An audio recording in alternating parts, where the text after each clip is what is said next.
Good morning, Caprica family. He made it possible. This is our 54th evening in song at the Ephesian Church. As you're coming in, put in the chat, he made it possible. Come on, as you're coming in, do me a favor. Like and share and subscribe. Good morning, Nicole. Thank you. Elena, good morning.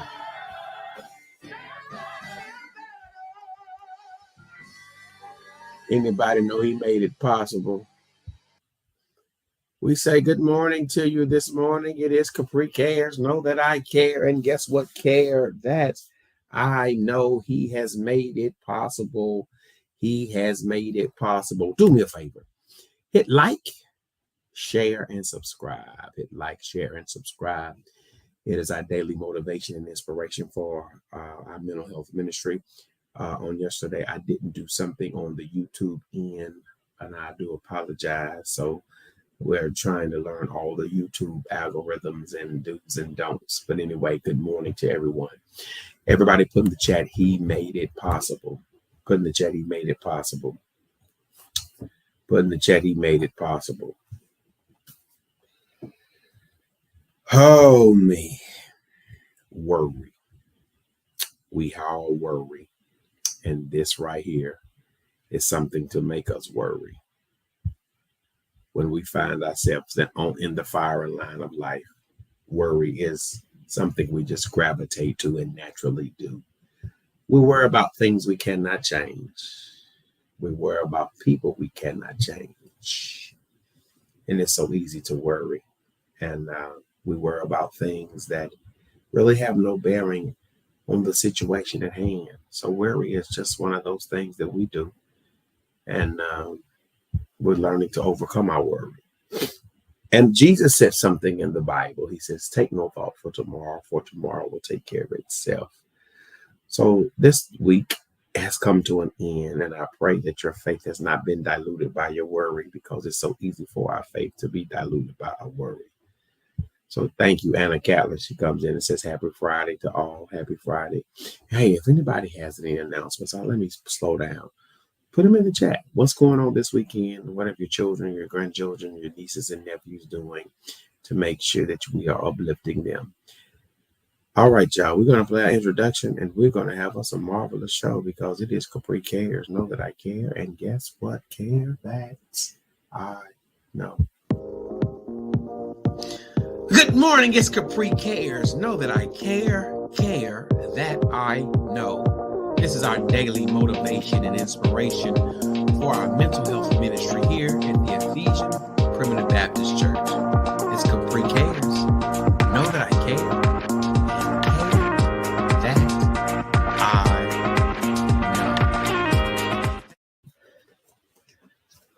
know. All right, folks. You see the picture. You see it. You see it, I see it. What are your connections? Everybody put connections in the chat. What are your connections? We all are connected to something, someone, some event. This event that we're looking at, how do we connect to it? What are your connections? So remember, there are at least 3 ways to connect. Connection to self. Connection to a text. Or connection to a world. When you're standing before the firing squad, what are your connections? Do you?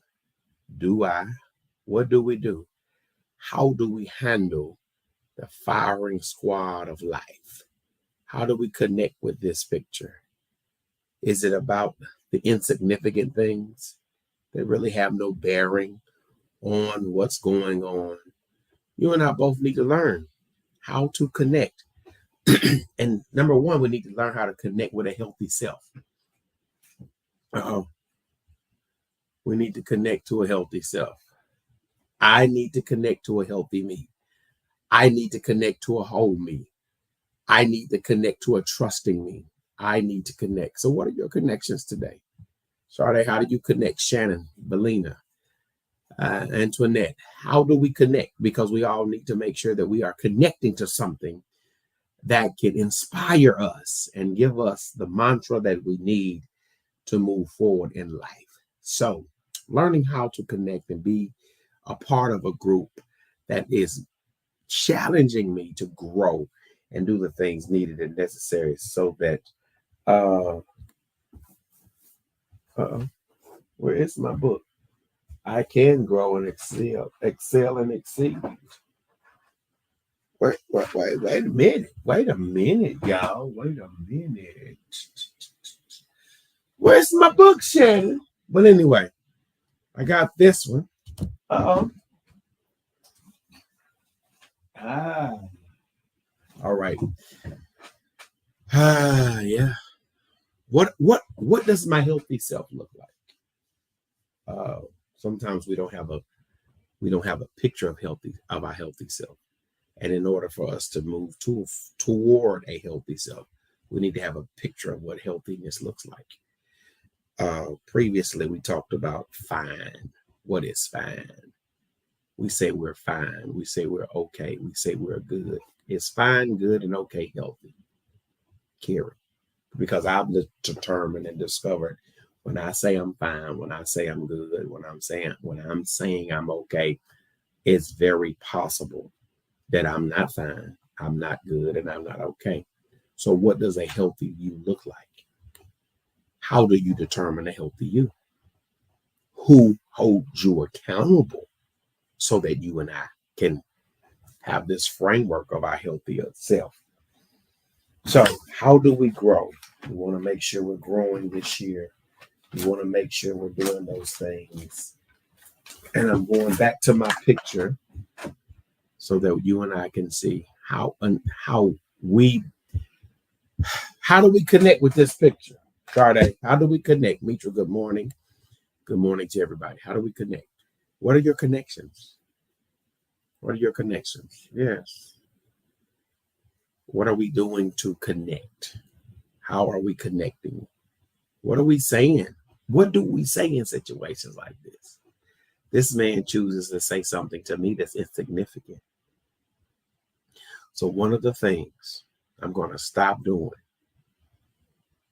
is saying insignificant things to me. I might not can stop you from saying insignificant things to me, but I'm going to stop me from saying insignificant things to me. I'm not going to use moments to develop more insignificant speech and language. It's not healthy. It's not necessary for me to go around all day listening to insignificant language, insignificant talk, language that does not build me, language that does not bring me to a healthy awareness of who I am. And for years, that insignificant language fed my worry. Maybe not yours, but it fed mine.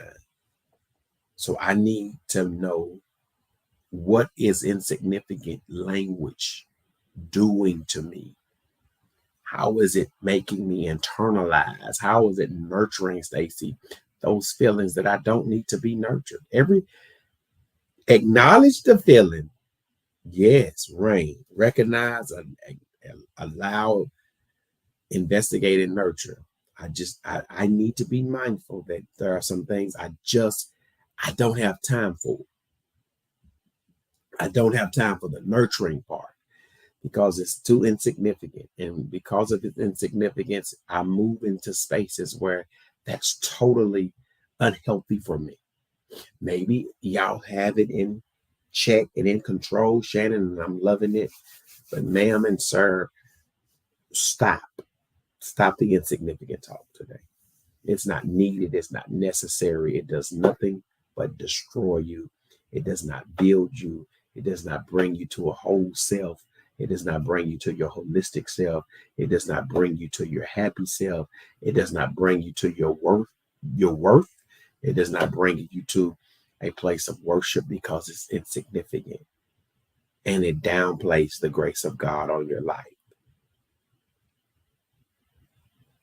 So let's not do that today. This weekend, let's move into a place where we are healthy enough to enjoy who we are. And life happens. Let's be honest. Life will life, as they say. And we're all going through life. But I need to spend time in significant talk, language, people that are building me upon my most holy faith. That's what the word says. So we're it's Friday, y'all. Let's get back here. Boom. What are your connections? What are your connections? Gary, Stacy, Nicole, how are we connecting with this? And Stacy comes in with a great point as you get ready to answer this question and we get it ready to get out of here. It's not considered nurturing. Woo! When it drains and destroys you. Did y'all hear that? That's not what it's considered.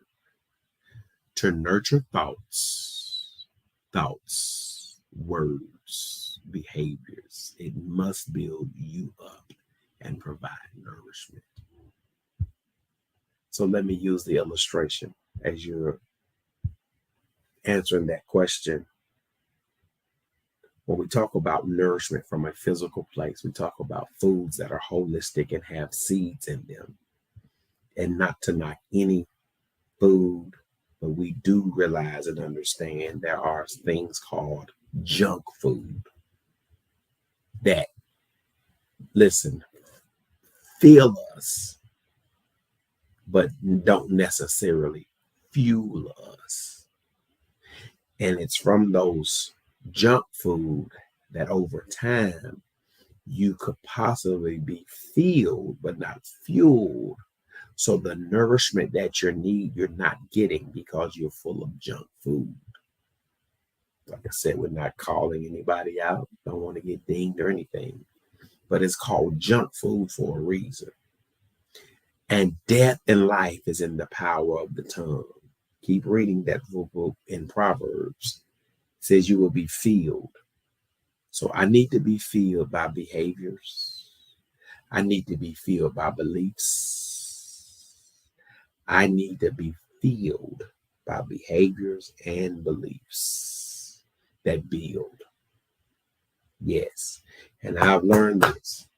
When I'm filled by behaviors and beliefs that build, when I get to my Red Sea and God realizes that God wants us to be where I am, the same God that brought you in will bring you out. This is what I've learned today.